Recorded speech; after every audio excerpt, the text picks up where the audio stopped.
and I'm honored to have with me from England, Syntyche Djunga. And she has some interesting TikTok videos, which I've seen. And I'm going to let her discuss her own thoughts and journey and how she got in a position where she is, in a sense, kind of, building narratives, becoming a thought leader. Okay then. Yeah, so my name is Syntyche. Most people know me as Brown and BG online. Just a bit of a backstory. My dad is a priest, so I grew up in a very Christian, conservative household. But obviously, growing up, when you look online, when you look in the media, when you look at what you're seeing in school, it's not really something that's seen as cool. So growing up for most of my life, I pretty much hated that upbringing. I hated the very strict, traditional African household that I'd grown up in. And it wasn't until I went to uni where I finally had my freedom and I finally escaped the regime of my parents that I realized that, my parents were right the whole time. I experimented with everything I was told not to experiment with, and it just led to depression. It led to me being overweight. It just led to a lot of sadness and depression. So I just decided to go back to my roots, which is Christianity. And through Christianity and Christ, that's just where I found peace, is where I found contentment, is where I find just understanding of life. And I just feel like there's a lot of young people who are experiencing exactly what I was feeling during my freedom era, and which is just depression and sadness. And we see that if you look at the rates of mental health and depression and suicide, it's like everyone is almost falling off. And I genuinely believe that is because there is a lack of Christ in people. There's a lack of Christian values in society. Is either people are acting in a very, I hate to say, atheist way, or they are accepting religions that I personally don't believe are the true religions. And so with my social media platform, I've always been very creative. I've always been very good at editing. I've always been very vocal. I've always been very great at engaging with people. And I decided to just do a whole 360. I used to be like a fashion influencer. I just decided to do a whole 360 with my platform and speak more about God on my platform. But I didn't want to do it in like a preachy way. I wanted to do it in a very logical way, speak about what's going on in the world, whether it's politics, whether it's social issues, even just what's going on in entertainment and Hollywood, and link that with Christ and basically prove to people why Christ's way is always the best way. So yeah, that's basically what I do with my platform, and it's received quite a lot of backlash, but nothing I can't handle. Well, that's fascinating. Winston Churchill once said, nobody young who's not liberal has any heart, and nobody older who's not conservative has any brains. Something of that sort. Yeah, exactly. So I think we all go through that journey. But you've been, I personally, I grew up in New York City, and at the time I grew up, it's not necessarily that so different from today. People were either on the left or further left than that. It was kind of a one-party state of Democrats, Labor Party. And I never really met a Republican or conservative at all. And, I went through, I was the, kind of went through my left-leaning phase. I was the McGovern for president coordinator for my high school one year in 1972 when he ran against Nixon. We saw Nixon as evil and all that kind of stuff. So these things play out. And I think over time, you get more conservative values. I kind of applaud you for condensing a little bit because I think you're younger than the time in which I made my changeover. But before I ask you a question, I'll just preface it again with personal experience that, I had a lot of ostracization. I was cut off and vilified and called names by a lot of the people that I considered my friends, and including, some that you can't, that family and whatnot. As being a total traitor to whatever cause it was seen as, that you had to some way, kind of extend, kind of leftism because it's a family business or something like that. So that wasn't necessarily in your case. But I guess the question would be, you make friends, you lose friends. Did you find that? And how do you deal with the other half? Or is there is it just kind of all part of swimming the right swim? Yeah, so I won't necessarily say I lost friends. I feel like I have a very strong system of friends where if they don't agree with me, we're still able to maintain a friendship. But I will say I've had arguments, and I've definitely had almost fallouts with my friendships over my opinions on things. And you see, with me, I just like to look at things in terms of just outcome. When I look at the outcome of certain people's mindsets, I just think to myself, this is not the path that I would want to follow. This is not the outcome I would want for myself. So why would I now, force myself to change my values or change my beliefs if I know your outcome isn't the outcome I would want for myself? So yeah, I've definitely had a lot of people disagree with me, but thank God I actually do have very strong friendships, whether, I have good opinions or bad, there's still love there.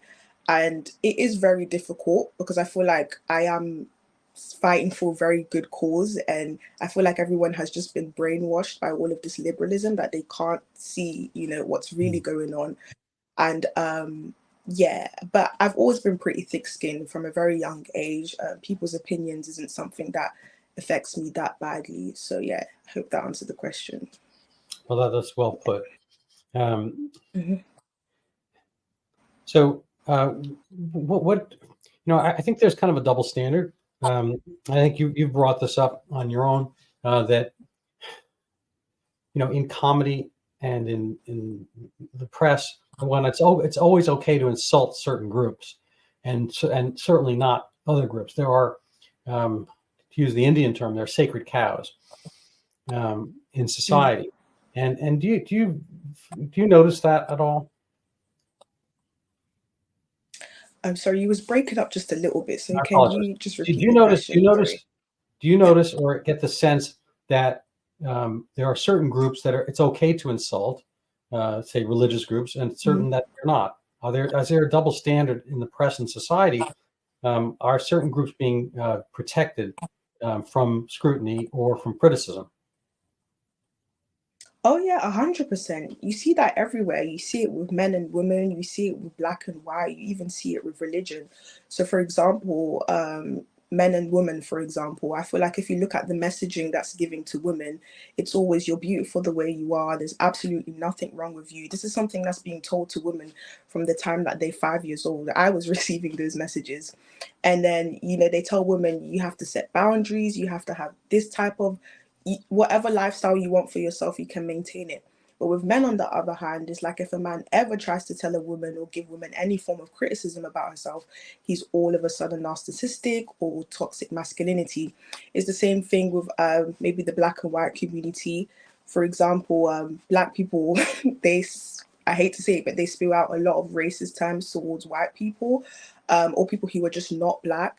And the minute a white person does the same thing, it's an issue. You even see that with the police as well.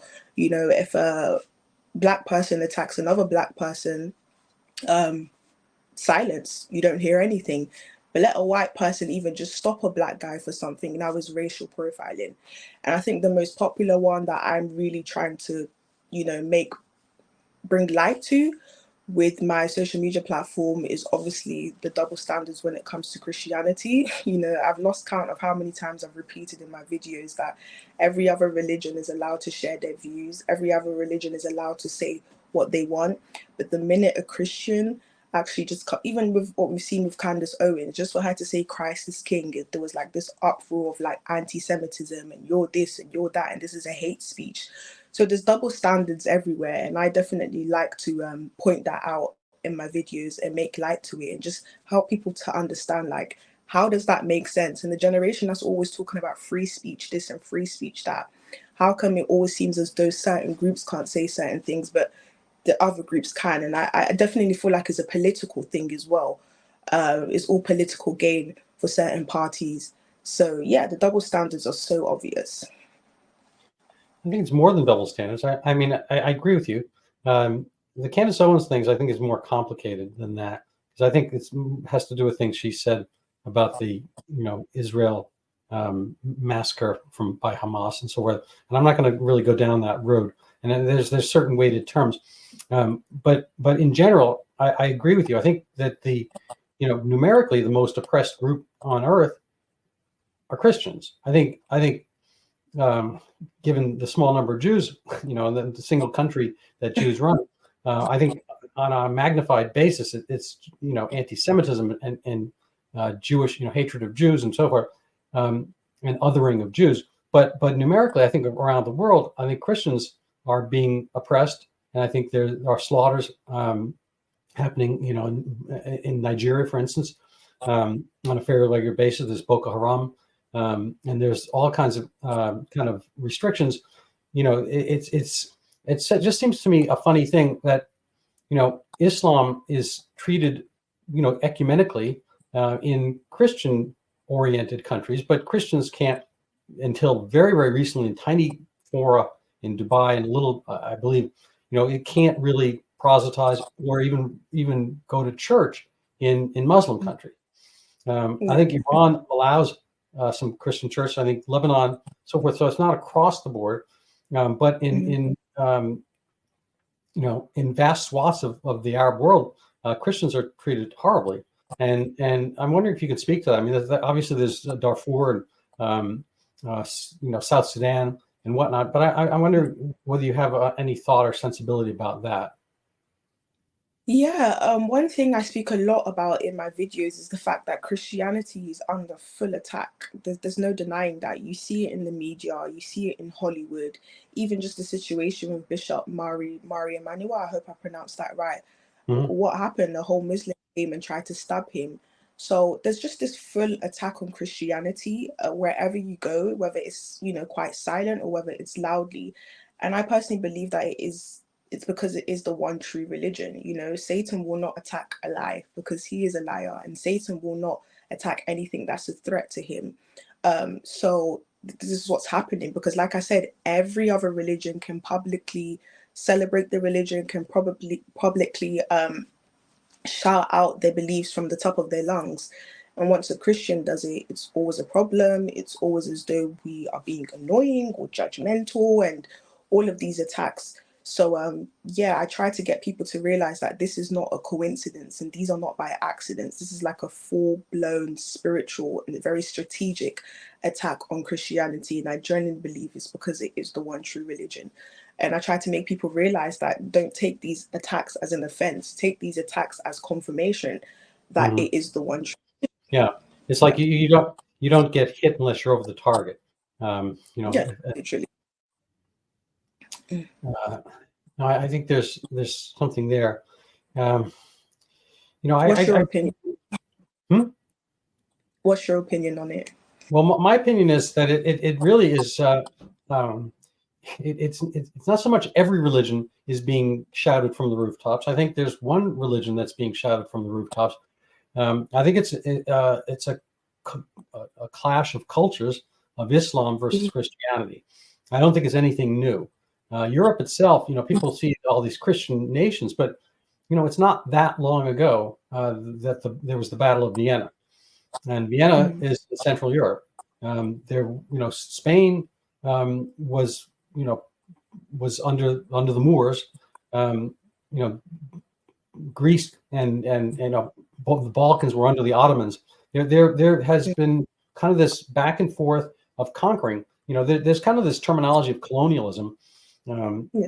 That certain countries are colonial, like England had its colonies, France had its colonies, even Belgium had its colonies, even Germany had colonies, and there's a sense that Israel's a colony, so forth. But Islam, I think has a huge swath, all the way from Indonesia, Malaysia, you name it, all the way up to West Africa, and now beyond.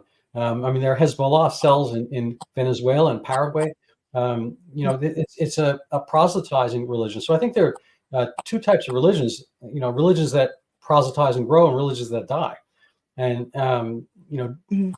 the other religions don't seem to be as active. There's Shinto and Hindu, Buddhist, and whatnot, but they don't seem to be actively on the march proselytizing. Those seem to be inner religions.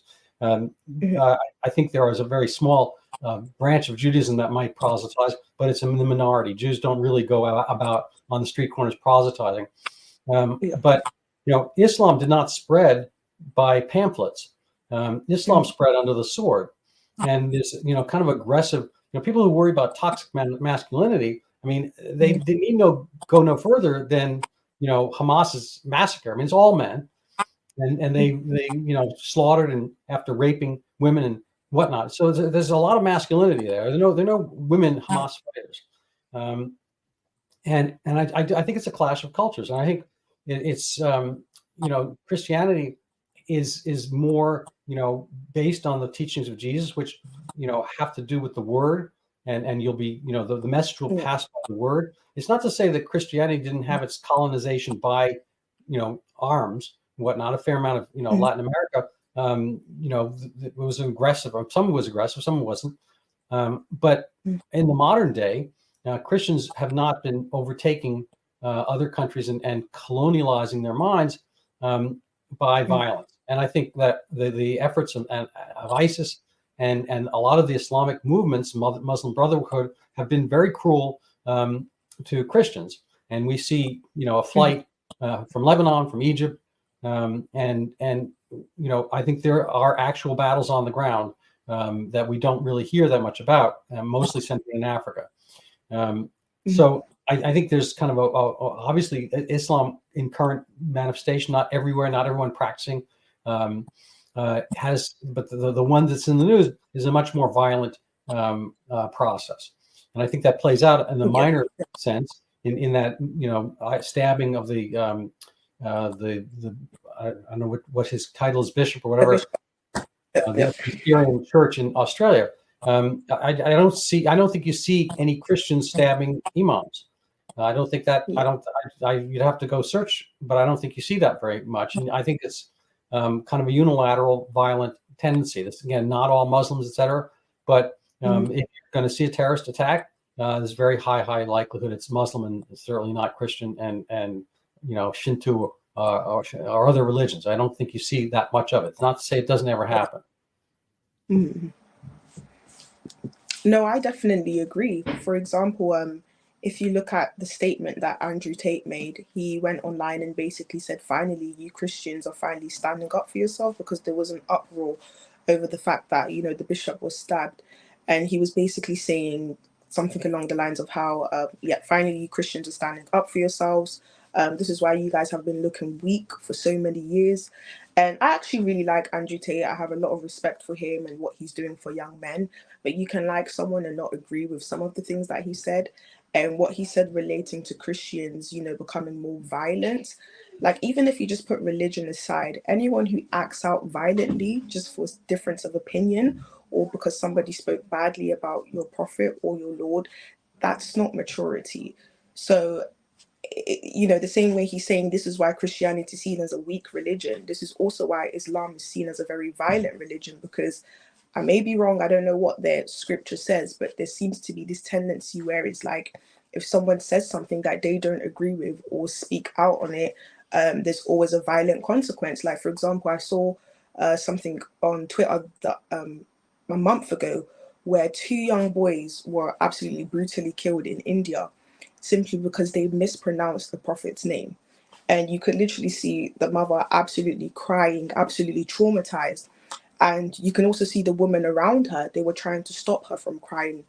And it just makes me think, like, no disrespect to their religion, but what type of religion like even condones that level of violence for just minor things like misunderstandings? And again, no offense to Muslims, but this is why I genuinely believe Christianity is the one true religion, because it's the only religion that offers grace. Like, you don't love someone until you offer someone grace and a second chance to change. And that's exactly what Christianity does. Jesus dying on the cross and resurrecting isn't just a story for decoration. It's a story about Christ giving people a second chance. And that's what you call love, second chances.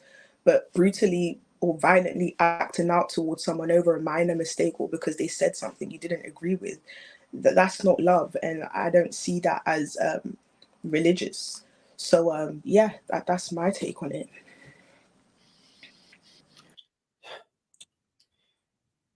Are there places where you're asked to speak? Have you been called upon to speak places or in debate or anything like that? No, I've literally kind of just started this whole career slash platform literally like maybe 6 months ago. The only place I've been asked to speak on was maybe GB News, but that was just to speak on the racial divide between the Asian community and the Black community over this incident that happened at a hair shop. Um, and yeah, I that's heard that was pretty. Peckham or something, wasn't it? Yeah, the Beckham protest is just How long absolutely. ago? How long ago was that? I was looking at it just now Mhm. in advance of our interview, and I had not heard of I it believe. till today. But my understanding, I watched the video, and Mhm. my understanding is a woman comes in the store, and I guess she's shoplifting. I don't know the evidence of that, but the proprietor, and I believe he's Indian, blocks her exit, and she takes the basket and well, I mean, first he and then she tries to get around, and he detains her, and it said he strangles her, and I watched the video 3 times and from different angles. I don't think he's strangling her. Strangling her, she would not she would have been dead. He's a big Yeah. man. He looks like about 6 feet tall or more. Um, Mhm. and strong and middle aged, whatever. And I don't think it would be any match if he really wanted to kill her. So he Mhm. did a bad job of strangling her, if that's what he intended to do. And Mhm. meanwhile, she's taking this basket, and whacking him in the head and whatnot, and she's acting out.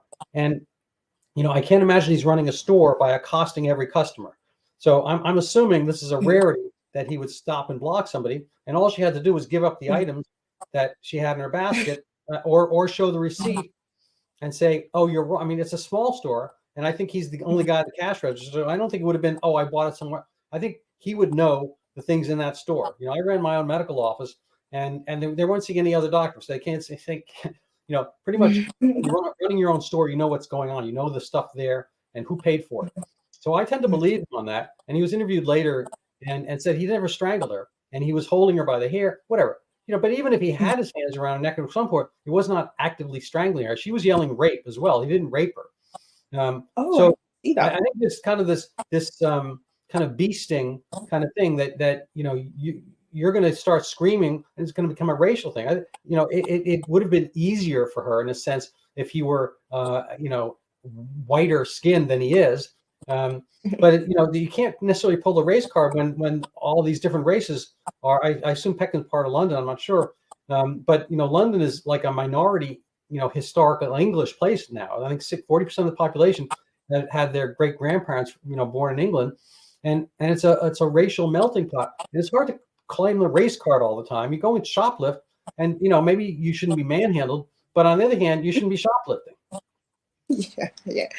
This just goes back to what I said when I said just double standards. I definitely feel like the whole Black Lives Matter movement, definitely, what's the word? It gave a majority Black people this sense of privilege that they can basically do what they want.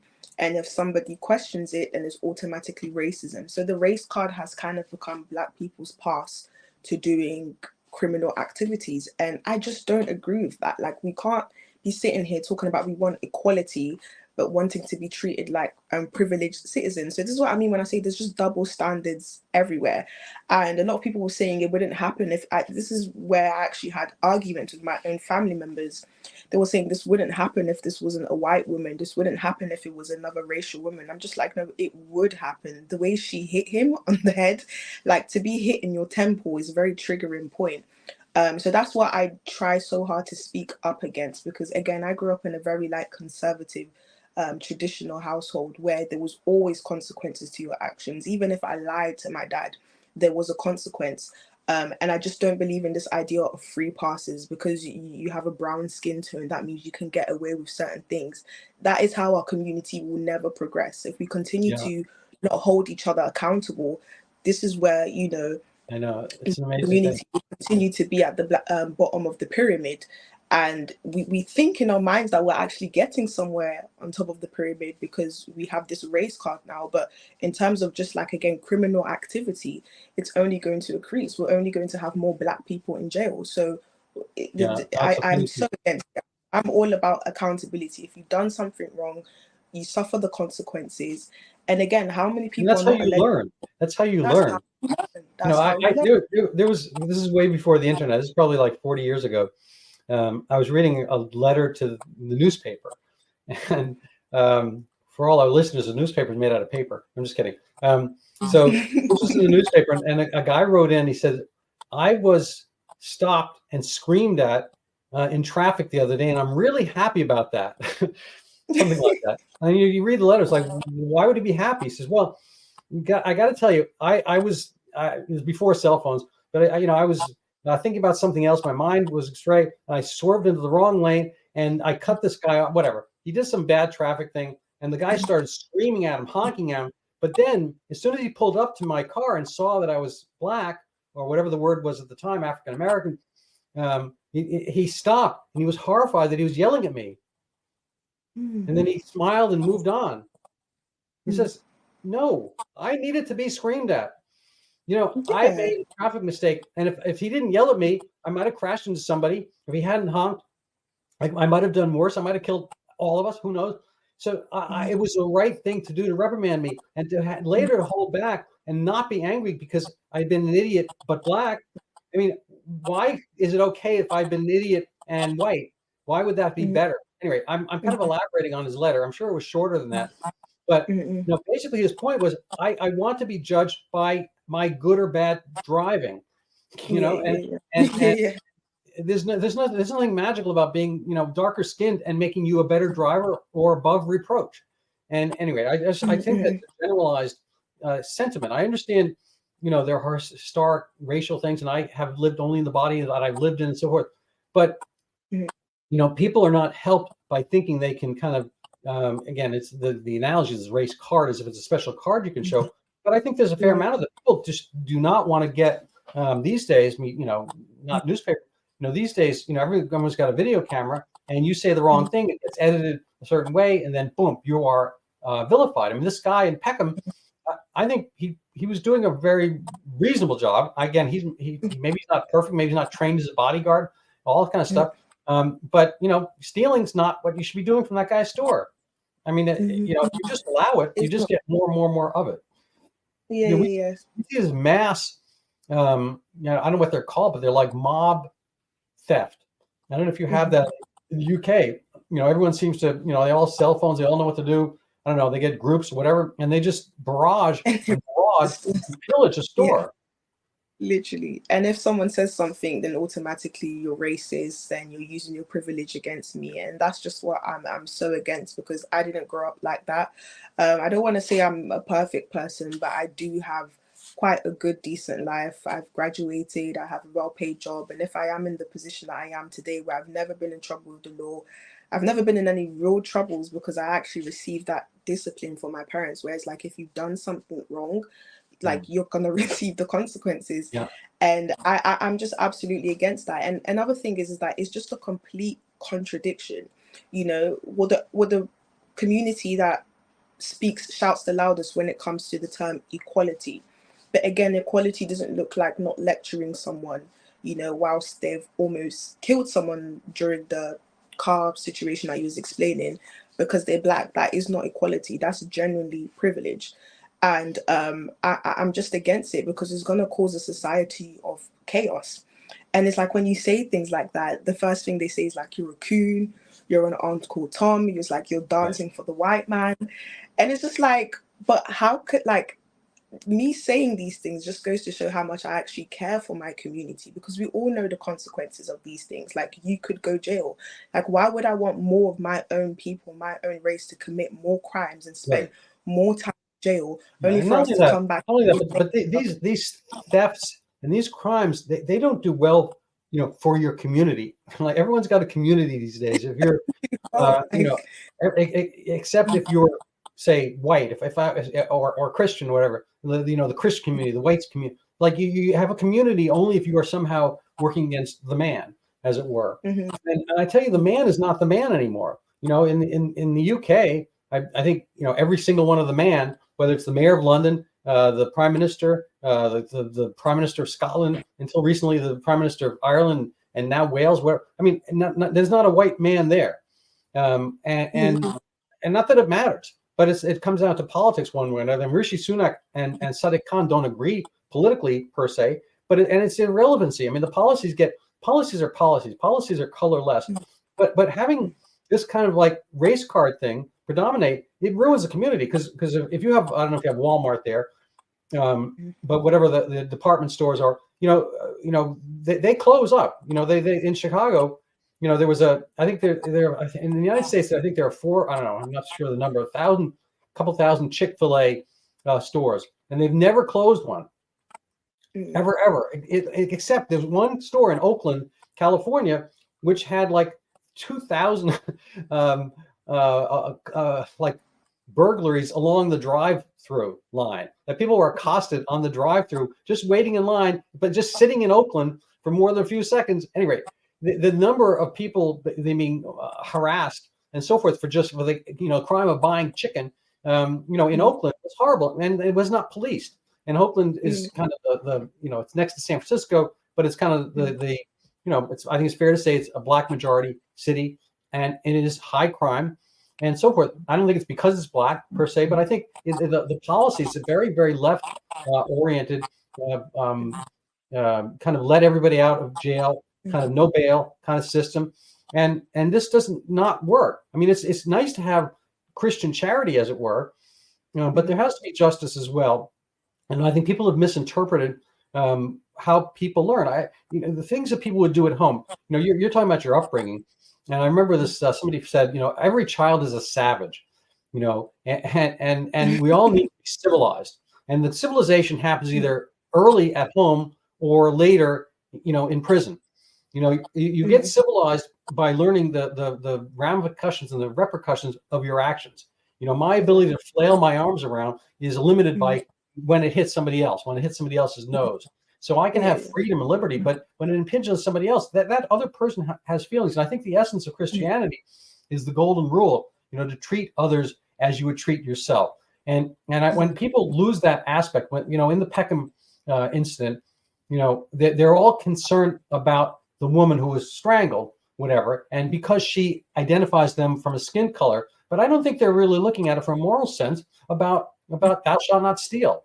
And I think they're losing first principles. I don't think it's axiomatic and automatic that we have these imprinted on us. I think we see, in the absence of a rule system, in the absence of an upbringing, that people will just revert to, not full savagery, but aspects of it. People are doing all kinds of odd things that are, not just anti-Christian, but anti-moral. There's euthanasia, people marrying dogs, people acting like dogs, people, doing, strange sexual dogs.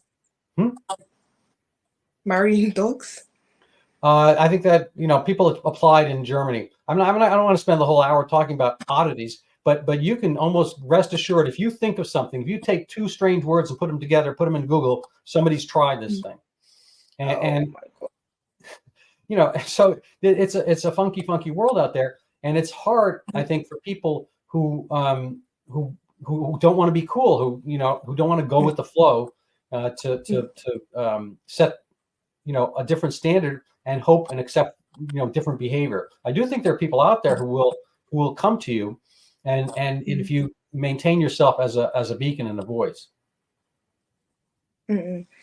Yeah, no, I 100% agree with you. And that's why in all my videos, I try to speak in a very strict and serious tone. Because I think what people need to understand is that if you don't manage this civilized behavior, we will start to have more barbaric behavior. One thing I really do talk about a lot and try to bring awareness to is the whole LGBT community. I used to be an advocate for it because in my mind, I just used to think, let people love themselves. Love is love. Like, let people be happy.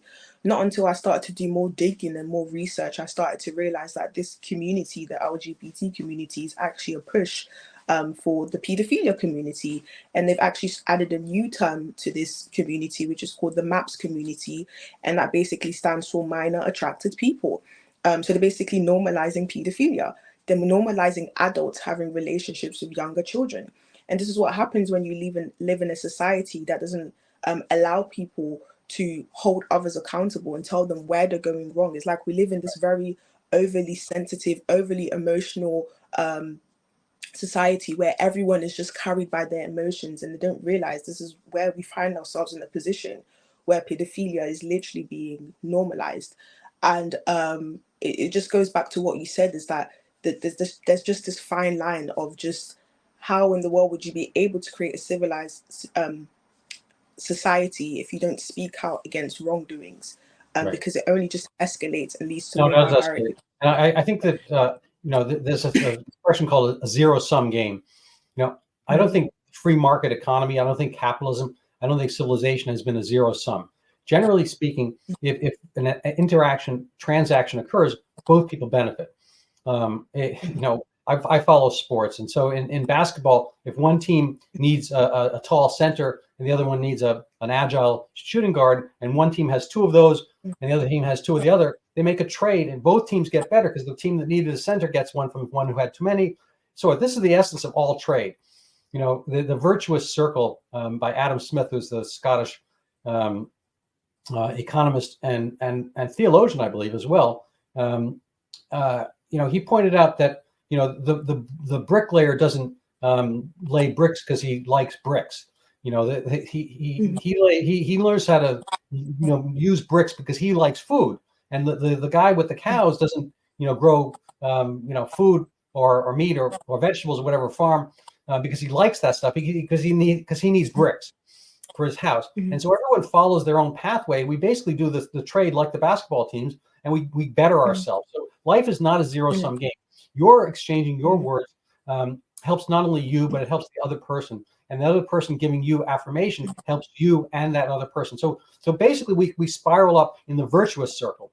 But I don't think everything is like that. I don't think that. I think there is the not virtuous circle. There's the aspect of rights. And I think rights is a zero sum game. There's only a certain amount of rights and approvals that we can give because there is a right and a wrong. And so the example I'm thinking of is this.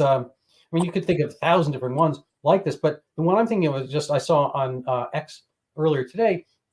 There's a 12-year-old girl in, I assume, middle school here, and there's a guy who named Mel who thinks he's a girl and has been allowed into the girls' bathrooms, locker rooms, and whatnot. And he has a list of the girls who don't. I don't know what his list is because the guy's obviously a little mentally disturbed to begin with, I would imagine, and he is going through a violent list to kind of cross all these girls off his list by bashing their heads. And so in the bathroom, he did this to a girl, and other girls witnessed this, and they're shrieking and whatnot. They didn't act like boys to beat him up because they're not boys, but he is acting like a boy and beating them up. So he brought his aggressiveness and his maleness, in whatever guise he thinks. Anyway, so his right to declare himself a girl and his right to be in the girls' bathroom is a subtraction to their rights of being girls and having some peace. So it becomes a zero sum. That is that there's no net benefit by adding this right. You don't just add a right and everyone's all better. When you add a specific right or privilege, you are oftentimes taking it from somebody else. And that's the issue here. And a lot of these things have been done over the centuries, and we came up with a system that's codified in religion, codified in the Ten Commandments, codified in the Golden Rule, that people can get along in a certain way and have a virtuous circle, as Adam Smith described, or not. And what we're seeing lately is the or not. No, I 100% agree with you. First of all, that actually made me really upset that happened to those that young girl. But this is my problem with society, is that we live in such an emotional based society. Like, we have to accept someone's emotion. If someone views themselves as a dog, we have to accept that. If someone views themselves as the girl and they're so blatantly a man, we have to accept that. But that always comes at the consequence of another person. For example, the young man violently acting out on the younger woman. So, like you said, she didn't gain anything. He gained something. Maybe he let out his anger and now he can use the bathroom. But what did she gain from that? So, again, it's like that fine line between right and wrong is completely gone, because right now it's not about right and wrong. It's just about how I feel. If I feel like I'm a man, you need to accept it. If I feel like I'm a dog, you need to accept it. And this is how we're going to lead to a very barbaric society. Like, do you know how many sexual assault cases that have taken place in bathrooms ever since we've started this whole transgenders being allowed in the bathroom? Way too many, but they don't report on it. Why, Yeah. I will never understand. But what you said really opened my eyes in terms of just like that transaction is like, what is the other person gaining? But most liberals don't care. Yeah, no, it's a Yeah. sadness that liberals have no longer are no longer liberal. I mean, the actual Mm, term liberal means freedom. It's liberate, mm, liberty, and mm, liberals um, endeavored and tried to engender a mm, liberal society. And the liberal mm, arts were those things that the Romans had that would mm, bring about freedom. Mind you, they had a class system and a caste system in a sense that you couldn't become slave to free. But leaving that aside for the moment, because their society wasn't perfect, ours isn't perfect. That they mm, engendered to have people study the liberal arts, which would broaden their minds and help them keep a free society. And the mm, idea was that you learn how to live, literature, for instance, was one of the liberal arts. mm, You learn how to live inside somebody's mind by reading and so forth. There are ways that people can do better, ways people do worse. And, they had, I don't want to be too school marmy here, but, when people abandon, the pathway that has mhm, has been laid out in front of them, and they think they can somehow invent morality anew. They can invent the mhm, sexual relations anew. They can invent all this stuff. Well, fine, all well and good, but it comes at consequence, and the experiment mm, could theoretically be done if you started your own island and called it. There's a place in Romania called Transylvania, but if you made some island transitionania, where you could transition all the mhm, time and mm, and have that in an isolated place. But this is not. This is there are societies that have had different standards. I don't know if you're familiar with the mm, Shakers. They were a religious sect mm, in 19th century United States, and they were very austere. And one of their rules was that there would be no sexual relations at all. And so mhm, you join the Shaker community, and basically it's kind of like a nun, monastery or nunnery, and but they died out obviously because mhm, there were no future Shakers. I mean, it's a dead end. So you have societies that will grow or not, but you need cohesion, you need good standards and whatnot. And obviously, mm, Islam has grown. There are mm, people and populations have grown and whatnot. So there are some ways in which they have certain morality that I think we can appreciate. But the way that they rub up against other societies, that's a failing of theirs. I think mm, Christianity in modern times is a far more open proposition. For instance, I just bring this one up. In Islam, it is apparently punishable by death to have apostasy, which is to leave the religion. I don't think Christianity does oh, that. yeah, Um, and I think that becomes kind of a question, if you can't criticize the religion, if you can't leave the mm. religion under penalty of death, what is Then is there? it a religion? Yeah. And so the Yeah. question is, I think you have an interesting pathway because you were brought up in a religious way, but you were allowed to leave and think other things and move on and then came back Mm, voluntarily. I think that gives you greater power. mm. Yeah, yeah. Going back to what you said about freedom and liberalism, I genuinely believe that liberals are just demons. That's the best way to describe them because everything they promote genuinely leads to death. Like, for example, the whole racial wars, it leads to the death of equality between races. Even just feminism, sorry, it leads to the death of the family. Sexual liberation, it leads to more abortions, which leads to the death of children. Everything that liberalism promotes literally leads to death. So if death looks like freedom to them, then I will give them that. But I just think people need to think twice about what it is they are supporting. And ever since I started to read my Bible a bit more and go back to my roots from my parents, I've realized that the Christian life actually isn't about freedom. It's actually about self-sacrifice. It's about discipline. It's about boundaries. And it's like once we lose that, like I said at the beginning, we kind of start to grow this very barbaric society where anything happens at the consequence of other people. And I'm just getting very sick and tired of it. And I like to bring awareness to that on my platform. Well, that's lovely. I'm going to show people your platform in a little bit.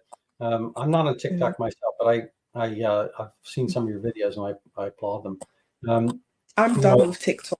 Keep yeah, censoring I'm gonna videos and step back from all liberals are demons, but I do think that they don't necessarily think through their policies in a logical way, and they let emotions flow over them to a point without um, you know fully analyzing situation. The thing I'm working on right now, I'm working on a chapter.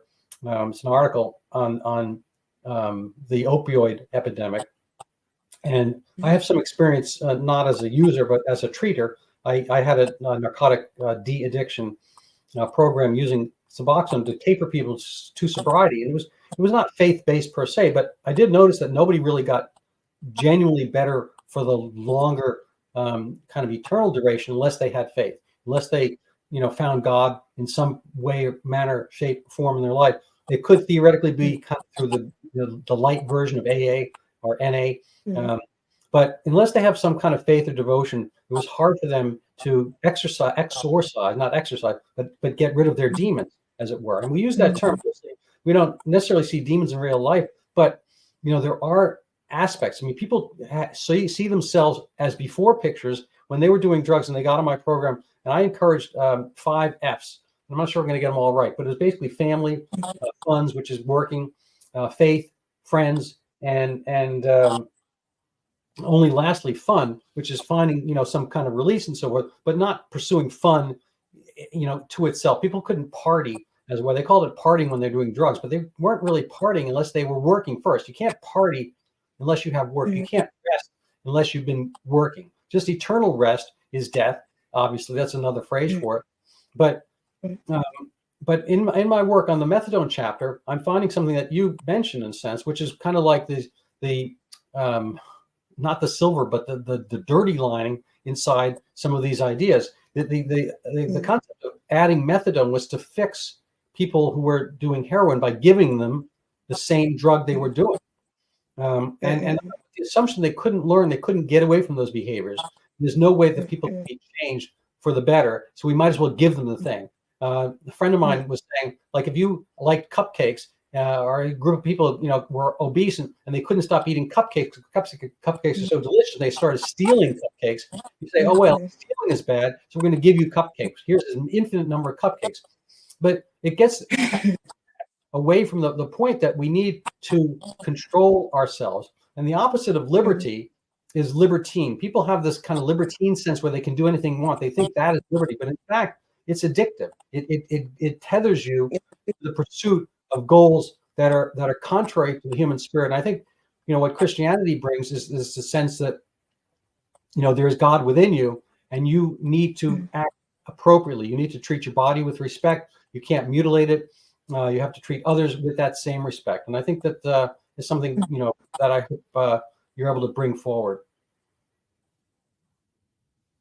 Yeah, I think that the main problem that we're having with society today is that we have way too much knowledge and very little wisdom. Knowledge looks like, I don't know, feeling sick, and a therapist tells you, okay, take this pill, and you take it. But wisdom will tell you whether this pill is actually going to help you long term, or whether this. Can you hear me? Yeah, that was great. I love that. I want you to say it again. Oh, yeah. Yeah. Yeah.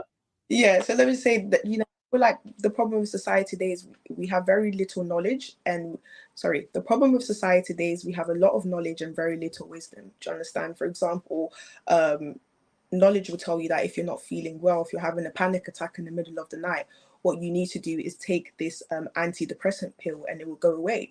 But wisdom will tell you that you will become addicted to this pill, and this pill will only help you short term.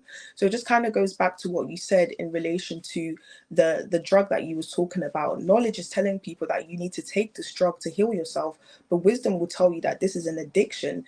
And this is what I found when it comes to just liberalism and conservatism. I feel like everything that liberal preaches is just knowledge, knowledge, knowledge. You can castrate yourself if you feel like you are not a man or woman, whereas wisdom will tell you that you cannot do that to your body, and there's long-term consequences to that.